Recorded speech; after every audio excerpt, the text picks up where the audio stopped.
Sir ನಮಸ್ತೆ. ನಮಸ್ತೆ. Sir ನಾನು ರಾಜು ಅಷ್ಟೇ ಅಂತ centre point Kannada YouTube channel ಅಲ್ಲಿ ಮಾತಾಡ್ತಾ ಇದ್ದೀನಿ. ಹ್ಮ್. ಸರ್ ಈಗ ಈ ಒಂದು ಕಾಂಟ್ರವರ್ಸಿ ಆಗ್ತಿದೆ. ಅಂದ್ರೆ ಈ ಪ್ರೇಮ್ ಅವರ ನಿರ್ದೇಶನ ಮಾಡಿದಂತ ಲಿರಿಕ್ಸ್ ಮಾಡ್ದಂದ್ರೆ ಅವರೇ ಹಾಡ್ ಬರೆದಂತ KD ಸಿನಿಮಾದ ಹಾಡು ಅಂದ್ರೆ ಸರ್ಸೆ ಸರ್ಸೆ ನಿನ್ನ ಸರ್ಗ ಸರ್ಸೆ ಅನ್ನುವಂತ ಒಂದು ಹಾಡು ಇದೀಗ ನಮ್ಮ ರಾಜ್ಯವಲ್ಲದೆ ಇಡೀ ನಮ್ಮ ರಾಷ್ಟ್ರಾದ್ಯಂತ ದೊಡ್ಡ ಮಟ್ಟದ ಕಿಚ್ಚನ್ನು ಎಬ್ಸಿದೆ. ಅಂದ್ರೆ ಈ ಅಶ್ಲೀಲ ವಾಕ್ಯಗಳು ಅಥವಾ ಅಶ್ಲೀಲ ವ್ಯಾಕರಣ ಅಥವಾ ಅಶ್ಲೀಲ ಪದ ಬಳಕೆ ಹಾಡಿನಲ್ಲಿ ಇದೆ ಅನ್ನುವಂತ ಒಂದು ಕಾಂಟ್ರವರ್ಸಿ ಅಥವಾ ಒಂದು ಕಿಚ್ಚು ಇದೀಗ ಪ್ರತಿಯೊಬ್ರು ಕೂಡ ಮಾಡ್ತಾ ಇದ್ದಾರೆ. ಅದನ್ನ ಗಮನಿಸ್ತಾ ಹೋದ್ರೆ ಸರ್, ಈಗ ಒಂದು ಹಾಡಿನ ಲಿರಿಕ್ಸ್ ಎಷ್ಟು ಇಂಪ್ಯಾಕ್ಟ್ ಮಾಡುತ್ತೆ ಅಥವಾ ಈ ಸಿನಿಮಾದಲ್ಲಿ ಕೆಲವೊಂದು ಹಸಿ ಬಿಸಿ ದೃಶ್ಯಗಳಿರುತ್ತೆ. ಅಂದ್ರೆ ಕಿಸ್ಸಿಂಗ್ ಸೀನ್ ಇರ್ಬೋದು ಅಥವಾ ಬೇರೆ ರೇಪ್ ತರದ ಒಂದು ಸೀನ್ಗಳೆಲ್ಲ ಇರುತ್ತೆ.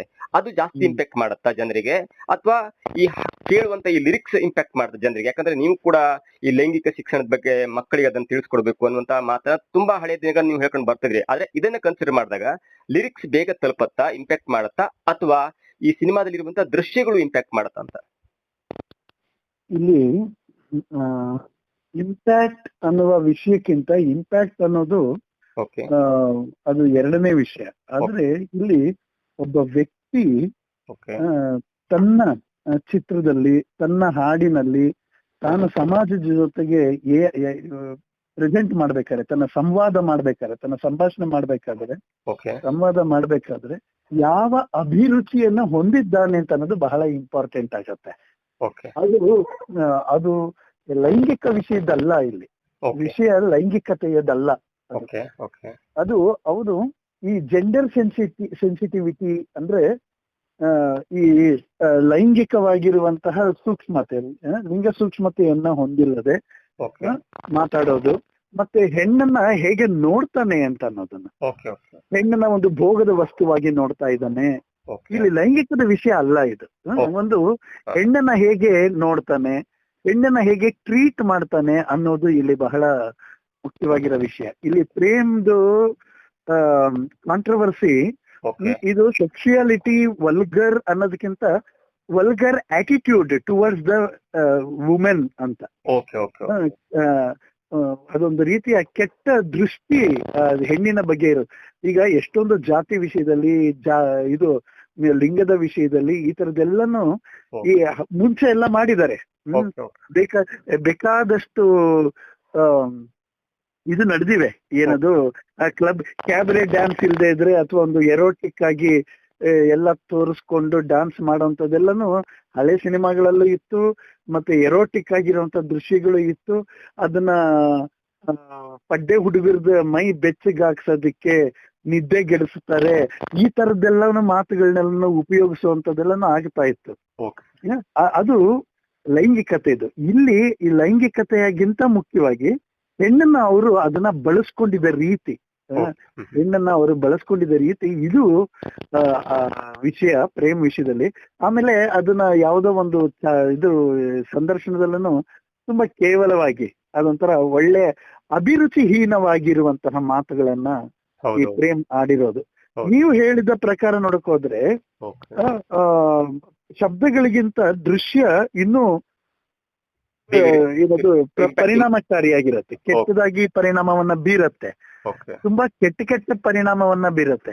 ಅತ್ಯಾಚಾರವನ್ನ ವಿರೋಧಿಸೋದು, ಈಗೆಲ್ಲ ಹೆಣ್ಮಕ್ಳು ಹುಷಾರಾಗಿರ್ಬೇಕು ಅಂತ ಹೇಳ್ಕೊಂಡು ಅತ್ಯಾಚಾರವನ್ನೇ ತೋರಿಸೋದು, ಇವೆಲ್ಲನು ಕೆಟ್ಟದಾಗಿ ಮಾಡೋದು, ಇವೆಲ್ಲ ಇದೆ. ಬೇಕಾದಷ್ಟು ಒಬ್ಬ ಡೈರೆಕ್ಟರ್ ಏನನ್ನ ತೋರಿಸ್ತಾನೆ ಸಿನಿಮಾ ರಂಗದಲ್ಲಿ ಅಥವಾ ಸ್ಟೇಜ್ ಮೇಲೆ, ಎರಡನ್ನು ಅವನ ಅಭಿರುಚಿಯನ್ನ, ಅವನ ಒಳಗಿರುವ ಆಸೆಯನ್ನ, ಅವನ ಅದು ಚೆನ್ನಾಗಿರ್ತದೋ ಚೆನ್ನಾಗಿರೋದಿಲ್ವೋ ದಟ್ ಈಸ್ ಅ ಸೆಕೆಂಡರಿ. ಆದ್ರೆ ಅವನದೇ ಟೇಸ್ಟ್ ನ ಅಲ್ಲಿ ಅವನು ರಿಫ್ಲೆಕ್ಟ್ ಮಾಡ್ತಾ ಹೋಗ್ತಾನೆ. ಅದನ್ನ ನೋಡ್ಬಿಟ್ರೆ ಅದ ಬಂತು ಅಂತಂದ್ರೆ ಬೇರೆಯವ್ರಿಗೂ ಕೂಡ ಖುಷಿ ಆಗತ್ತೆ. ನಮಗೆ ಇದು ಒಳ್ಳೆ ಲಾಭದಾಯಕ, ವಾಣಿಜ್ಯದ ದೃಷ್ಟಿಯಲ್ಲಿ ಲಾಭದಾಯಕವಾಗಿರತ್ತೆ, ಪಾಪ್ಯುಲಾರಿಟಿ ಸಿಗತ್ತೆ. ಇವೆಲ್ಲನೂ ಸೆಕೆಂಡರಿ. ಇವೆಲ್ಲನೂ ಕೂಡ ಸೆಕೆಂಡರಿ. ಆಕ್ಚುಲಿ ಅವೆಲ್ಲನೂ ಪ್ರಿಟೆಕ್ಸ್ಟ್, ನೆಪಗಳು ಅಷ್ಟೇನೆ. ಆದ್ರೆ ಒಬ್ಬ ನಿರ್ದೇಶಕ ತನ್ನ ದೃಷ್ಟಿ, ತನ್ನ ಧೋರಣೆ ಏನಿದೆ ಅನ್ನೋದನ್ನೇ ಅವನು ತೋರಿಸ್ತಾ ಹೋಗೋದು. ಅವರ ಅರ್ಹತೆ, ಅವರ ಅಭಿರುಚಿ, ಅವರ ಆಸಕ್ತಿ, ಇದನ್ನ ಅವರು ಅನಾವರಣ ಮಾಡ್ತಾ ಹೋಗ್ತಾರೆ. ಇಲ್ಲಿ ಪ್ರೇಮ್ದು ಕೂಡ ಅದೇ ಆಗಿರೋದು.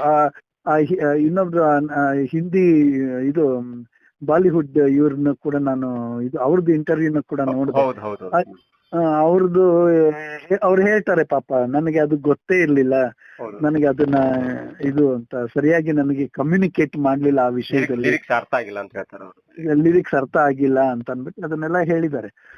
ಅದು ಅವ್ರಿಗೆ ಇವ್ರು ಸರಿಯಾಗಿ ಹೇಳಿರಲ್ವೋ, ಅವ್ರು ಸರಿಯಾಗಿ ಅರ್ಥ ಮಾಡ್ಕೊಂಡಿರಲ್ವೋ, ದಟ್ ಈಸ್ ಸೆಕೆಂಡರಿ. ಅದೆಲ್ಲನೂ ವಾಣಿಜ್ಯ ಮತ್ತೆ ಪಾಪ್ಯುಲಾರಿಟಿ ಇವುಗಳದ್ದು ಈ ಲೆವೆಲ್ ನಲ್ಲಿನೇ ಹೊರಟೋಗುತ್ತೆ. ಕಾಂಟ್ಯಾಕ್ಟ್ಸ್ ಈ ತರದ್ದೆಲ್ಲಾನು ಆಗೋಗುತ್ತೆ. ಒಟ್ಟಾರೆ ಒಂದು ಸೆನ್ಸಿಟಿವಿಟಿ ಅನ್ನೋದು, ಸಂವೇದನೆ ಅನ್ನೋದು ಬೇಕು. ಅದು ಈ ಕಾಲದಲ್ಲಿ ತುಂಬಾ ಅತ್ಯಗತ್ಯವಾಗಿರೋದು. ನಾನು ಲೈಂಗಿಕತೆಯ ವಿಷಯವಾಗಿ ಇದನ್ನ ತಗೊಳಲ್ಲ, ಯಾಕೆಂದ್ರೆ ಅದಕ್ಕೂ ಇದಕ್ಕೂ ಸಂಬಂಧ ಇಲ್ಲ. ಇದಕ್ಕಿಂತ ಅಪ್ಪನಾಗಿರುವಂತ ಕೆಟ್ಟದಾಗಿರುವಂತಹ ವಿಷಯಗಳು ಯೂಟ್ಯೂಬ್ ನಲ್ಲಿ ತುಂಬಾ ಇವೆ, ತುಂಬಾ ಇದೆ. ಅದು ತುಂಬಾ ಹೊಲಸಾಗಿರುವಂತದ್ದು. ಈಗ ನಾವು ಮುಕ್ತವಾಗಿ ಲೈಂಗಿಕ ವಿಚಾರದಲ್ಲಿ ಮುಕ್ತವಾಗಿರ್ತೇವೆ, ಸಂಬಂಧಗಳ ವಿಷಯದಲ್ಲಿ ಮುಕ್ತವಾಗಿರ್ತೇವೆ ಅಂತ ಅಂದುಕೊಳ್ಳುವಂತಹ ಮುಕ್ತ ಜೀವಿಗಳಿಗೂ ಕೂಡ ಸಹಿಸ್ಕೊಳ್ಳಕ್ಕೆ ಆಗದೆ ಇರೋಷ್ಟು ಕೆಟ್ಟದಾಗಿರೋದು, ವಿಕೃತವಾಗಿರುವಂತಹ ವಿಷಯಗಳು ಇದ್ರೊಳಗಡೆ ಇದೆ ಯೂಟ್ಯೂಬ್ ನಲ್ಲಿ. ಪ್ರೇಮ ಇದು ಸಾಹಿತ್ಯದ ಯಾವುದೋ ಒಂದು ಪದದಿಂದ ಏನೋ ಆಗೋಗ್ಬಿಡ್ತದೆ, ಏನೋ ಆಗೋಯ್ತು ಅನ್ನೋದು ಅಲ್ಲ ಅಲ್ಲಿ ಮುಖ್ಯ. ಈ ಸಮಾಜದಲ್ಲಿ ಏನೋ ಒಂದು ಕೆಟ್ಟದ ಪರಿಣಾಮ ಬೀರ್ಬಿಟ್ರು ಅಂತ ಅಲ್ಲ. ಒಬ್ಬ ಜವಾಬ್ದಾರಿಯುತವಾಗಿರುವಂತಹ ನಿರ್ದೇಶಕ ಜನಗಳ ಜೊತೆಗೆ ತನ್ನ ಪಾಪ್ಯುಲಾರಿಟಿ, ತನ್ನ ಸ್ಥಾನ ಇದನ್ನೆಲ್ಲನ ಬಳಸ್ಬೇಕಾದ್ರೆ ಆತನ ದೃಷ್ಟಿ, ಆತನ ಧೋರಣೆ ಮತ್ತೆ ಆತನ ಜವಾಬ್ದಾರಿ ಹೇಗಿರ್ಬೇಕು ಅಂತ ಅನ್ನೋದು ಇದು ವಿಷಯ ಅಷ್ಟೇನೆ. ಯಾರೋ ಅನಾಮಧೇಯರು ಹೊಲಸಾಗಿ ಏನೇನೋ ಹಾಕೊಳ್ತಾ ಇರ್ತಾರೆ ಅಂತಂದ್ರೆ ಪೀಪಲ್ ವೋಂಟ್ ಬಾದರ್, ಅದು ಯಾವನ ಅವನ ಯೋಗ್ಯತೆ ಆಗತ್ತೆ. ಆದ್ರೆ ಇಲ್ಲಿ ಒಂದು ಸಿನಿಮಾವನ್ನ ಈಗ ಕನ್ನಡ ಅಂತ ಬರ್ತದೆ, ಅವರು ಭಾಷೆಯನ್ನ ರೆಪ್ರೆಸೆಂಟ್ ಮಾಡ್ತಾರೆ, ಸ್ಯಾಂಡಲ್ವುಡ್ ನ ರೆಪ್ರೆಸೆಂಟ್ ಮಾಡ್ತಾರೆ, ಕನ್ನಡ ಡೈರೆಕ್ಟರ್ ಗಳನ್ನ ರೆಪ್ರೆಸೆಂಟ್ ಮಾಡ್ತಾರೆ, ಈಗ ಮಂಡ್ಯದ ಹುಡುಗ ಅಂತ ಅಂದ್ಬಿಟ್ಟು ರೆಪ್ರೆಸೆಂಟ್ ಮಾಡ್ತಾರೆ. ಈ ತರ ಹಲವು ರೀತಿಗಳ ರೆಪ್ರೆಸೆಂಟೇಶನ್ ನಾವು ಒಮ್ಮೆ ಪಾಪ್ಯುಲರ್ ಆಯ್ತು ಅಥವಾ ಪಬ್ಲಿಕ್ ಫಿಗರ್ ಆಯ್ತು ಅಂತಂದ್ರೆ ಹಲವು ವಿಷಯಗಳನ್ನ ನಾವು ರೆಪ್ರೆಸೆಂಟ್ ಮಾಡ್ತಾ ಹೋಗ್ತೀವಿ, ಪ್ರತಿನಿಧಿಸ್ತಾ ಹೋಗ್ತೀವಿ. ಆಗ ನಾವು ಈ ಲಿಂಗ ಸೂಕ್ಷ್ಮತೆಯನ್ನ, ಜೆಂಡರ್ ಸೆನ್ಸಿಟಿವಿಟಿಯನ್ನ ಇಟ್ಕೊಳ್ಳೋದು, ಜಾತಿ ಸೂಕ್ಷ್ಮತೆಗಳನ್ನ ಹೊಂದಿರೋದು, ಆಮೇಲೆ ನಾವು ಯಾವ ವಿಷಯಗಳನ್ನ ಹೇಳ್ತೀವಿ ಸಮಾಜದಲ್ಲಿ ಮುಕ್ತವಾಗಿ ಅಥವಾ ಓಪನ್ ಆಗಿ ಸಂವಾದದ ರೀತಿಯಲ್ಲಿ ಸಮಾಜಕ್ಕೆ ತಲುಪಿಸ್ತಾ ಇದ್ದೀವಿ ಅಂತಂದ್ರೆ ಅದ್ರ ಬಗ್ಗೆ ಎಚ್ಚರಿಕೆಯನ್ನು ವಹಿಸೋದು, ಇವುಗಳು ಮುಖ್ಯ ಆಗತ್ತೆ. ಇಲ್ಲಿ ಅದು ಆಗಿರೋದು ಲೈಂಗಿಕತೆ ವಿಷಯ ಅಲ್ಲ, ಎರೋಟಿಸಂ ವಿಷಯ ಅಲ್ಲ ಇದು. ಎರೋಟಿಸಂ ಅಂತ ನೋಡಕ್ ಹೋಯ್ತು ಅಂತಂದ್ರೆ ಬೇಕಾದಷ್ಟು ಸಿನಿಮಾಗಳಲ್ಲಿ ಪ್ರೇಮ ಅಂತ ತೋರ್ಸೋದೆಲ್ಲ ಕಾಮನೆ. ಪ್ರೇಮ ಅಂತ ತೋರ್ಸೋದು ಕಾಮನ. ಆಮೇಲೆ ತುಂಬಾ ವಲ್ಗರ್ ಆಗಿ ಅವರು ಪ್ರೇಮವನ್ನ ತೋರಿಸ್ತಾ ಇರ್ತಾರೆ. ಇದು ಅವರೇ ನಮ್ಮ ಹಿಂದಿನ ವಿಮರ್ಶಕರುಗಳೆಲ್ಲ ಹೇಳೋಗೆ ಪಡ್ಡೆ ಹುಡುಗರ ಮೈ ಬೆಚ್ಚಿಗಾಗ್ಸೋದು, ನಿದ್ದೆಗೆಡಿಸೋದು, ಈ ತರದೆಲ್ಲ ಇವರೇ ಬಳಸ್ತಾರೆ ಶಬ್ದಗಳು. ಸರ್ ಮತ್ತೊಂದು ಕೇಳ್ತೇನೆ ಇದರ ಪೂರಕವಾಗಿ. ಈಗ ಸರ್ಸೆ ನಿನ್ನ ಸರ್ಗೆ ಸರ್ಸೆ ಅನ್ನುವಂತ ಲಿರಿಕ್ಕು ಸಂಗೀತದ ಕಾರಣಕ್ಕಾಗಿ ತುಂಬಾ ರೀಚ್ ಆಯ್ತಾ, ಅಥವಾ ಸಿನಿಮಾದಲ್ಲಿ ಸಂಭಾಷಣೆ ಕೂಡ ತುಂಬಾ ಸಿನಿಮಾಗಳನ್ನ ನೋಡಿದ್ದೇನೆ, ಅದರಲ್ಲಿ ಆ ಸಿನಿಮಾದಲ್ಲಿ ಬರುವಂತ ಸಂಭಾಷಣೆ ಕೂಡ ಇದಕ್ಕಿಂತ ಕೆಟ್ಟದಾಗಿರುತ್ತೆ, ಅದು ರೀಚ್ ಆಗಲ್ಲ. ಹಾಗಾಗಿ ಈ ಸಿನಿಮಾದ ಲಿರಿಕ್ಸ್ ಅನ್ನೋದು ಸಂಗೀತ ಕಾರಣಕ್ಕಾಗಿ ರೀಚ್ ಆಯ್ತಾ ಅನ್ನುವಂತ ಒಂದು ಪ್ರಶ್ನೆ ಕೂಡ ಹುಟ್ಟಾಗುತ್ತೆ. ಆಕ್ಚುಲಿ ನಾನು ಅದನ್ನ ಕೇಳೇ ಇಲ್ಲ, ಅದನ್ನ ಸಿನಿಮಾ ಇದು ಹಾಡು ಕೇಳೂ ಇಲ್ಲ, ನಾನು ನೋಡೂ ಇಲ್ಲ. ನಾನು ಏನಾಯ್ತು ಅದು ಏನು ಅದನ್ನ ನಾನು ನೋಡಿಲ್ಲ.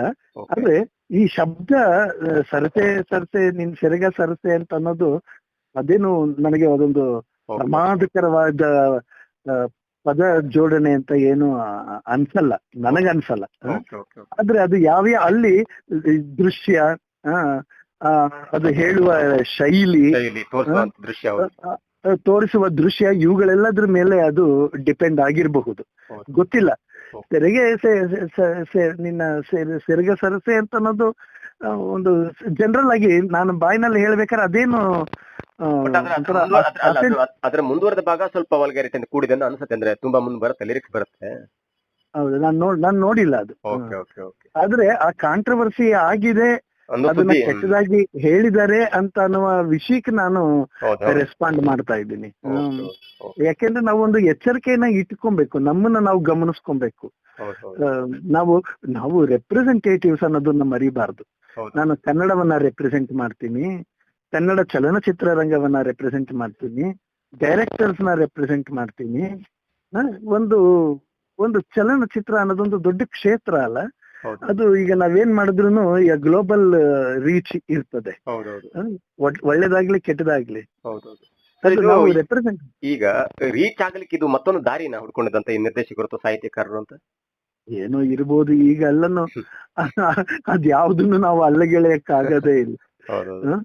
ಆದ್ರೆ ಪ್ರೇಮ್ ಏನು ತುಂಬಾ ಏನದು ತಾಯಿ ಸಾಂಗು ಅಥವಾ ಜನಪ್ರಿಯ ಒಂದು ಆ ನಿರ್ದೇಶಕರು. ತರದೆಲ್ಲನು ಇದು ಪ್ರೇಮಿನ ಬರ್ದಿರೋದು ಅಂತ ಅನ್ಸೋಷ್ಟ್ರ ಮಟ್ಟಿಗೆ ಹೌದು ಅನ್ಸತ್ತೆ.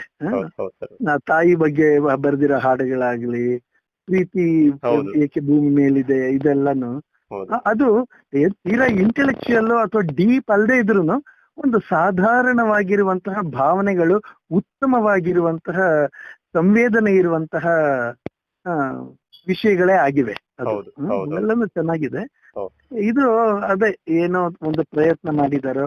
ಈಗ ಹೌದು. ಟಾಕ್ಸಿಕ್ ಸಿನಿಮಾ ಬಂದಾಗ್ಲೂ ಅಷ್ಟೇನೆ, ಹೌದು ಅದು ಸ್ವಲ್ಪ ಅದ್ರದ್ದು ಒಂದು ಆ scene ಸ್ವಲ್ಪ teaser controversy ಬಂದಾಗ- ಆಯ್ತು. ಹೌದು ಹೌದು ಆ ಟೀಸರ್ನು ಅಷ್ಟೇನೆ. ಅದೆಲ್ಲಾನು ಗೊತ್ತಿಲ್ಲ, ಅದು ಇವೆಲ್ಲನು ಯಾವ ದೃಷ್ಟಿನಲ್ಲಿ ಇಟ್ಕೊಂಡು ಅವ್ರು ಮಾಡ್ತಾರೆ ಅಂತ ಅನ್ನೋದು. ಹೌದು ಒಂದು ವಿಷಯ ಸ್ಪಷ್ಟ, ಓಕೆ ಲೈಂಗಿಕತೆಗೂ ಮತ್ತು ಕಾಮುಕತೆಗೂ ವ್ಯತ್ಯಾಸ ಇದೆ. ಓಕೆ ಓಕೆ ಅದಕ್ಕೆ ಈ ಲೈಂಗಿಕತೆ ಅನ್ನೋದೊಂದು ಪ್ರವೃತ್ತಿ ಮತ್ತು ಹೌದು, ಅದರ ಹೌದು. ಜೀವನದ ದೇಹದ ಒಂದು ಭಾಗ. ಒಂದು ಅಂದ್ರೆ ಅಗತ್ಯ, ಅದು ಹೌದು, ಹೌದು. ನೈಸರ್ಗಿಕವಾಗಿರುವಂತಹ ಅಗತ್ಯ. ಹೌದು ಲೈಂಗಿಕ ಆದ್ರೆ ಕಾಮುಕತೆ ಇದೆಯಲ್ಲ, ಕಾಮುಕತೆ ಅದು ಕೆರಳಿಸುವುದು. ಹೌದು ಓಕೆ ಓಕೆ ಅದು ಕೆರಳಿಸುವುದು. ನಮ್ಗೆ ಕೆರಳಿಸೋದು ಬೇಡ, Okay. ಸಹಜವಾಗಿರೋದು ಬೇಕು, ಪ್ರಕೃತಿ ಸಹಜವಾಗಿರುವಂತದ್ದು ಬೇಕು. ಹೌದು ಆಮೇಲೆ ಅದು ದೃಶ್ಯ ಮಾಧ್ಯಮಗಳು Okay. ಈಗ ನೀವು ಎಲ್ಲವನ್ನ ತೋರ್ಸೇ ಮಾಡಿಸ್ಬೇಕು ಅಂತ ಏನಿಲ್ಲ. ಓಕೆ ಓಕೆ ಓಕೆ ಅದನ್ನೆಲ್ಲ ಸಿಂಬಾಲಿಕ್ ಆಗಿ ರೆಪ್ರೆಸೆಂಟ್ ಮಾಡುವಂತಹ ವಿಷಯಗಳು ಬೇಕಾದಷ್ಟಿರತ್ತೆ. ಓಕೆ ಓಕೆ ಸೆನ್ಸಿಟಿವಿಟಿ ಬೆಳೆಸ್ಕೊಳ್ಬೇಕು ಅಷ್ಟೇ ಇವರು. Okay okay sir. Thank you sir, ತಮ್ಮೆಲ್ಲ ಮಾಹಿತಿಗಾಗಿ ಥ್ಯಾಂಕ್ಸ್.